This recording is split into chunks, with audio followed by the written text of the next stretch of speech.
সে আঠা লাগলে পরে ছাড়ে না, সে আঠা লাগলে পরে ছাড়ে না,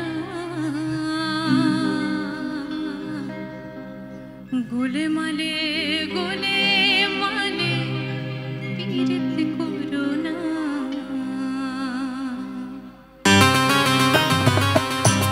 সবাই একটু তালে তালে।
একদিকে বলছে পীড়িত করলে কিন্তু সমস্যা বাড়ি থেকে, আবার একদিকে যেটা হচ্ছে জাতি বিচার করে পীড়িত হয় না, তাই তো? পীড়িত মানে প্রেম, ভালো কথায় পীড়িত মানে প্রেম ভালোবাসা। তো সবাই মিলে একটু তালে তালে আমার সাথে বলো দেখি, গোলে মালে তালে, গোলে মালে গোলে মালে গোলে মালে গোলে মালে পীড়িত কই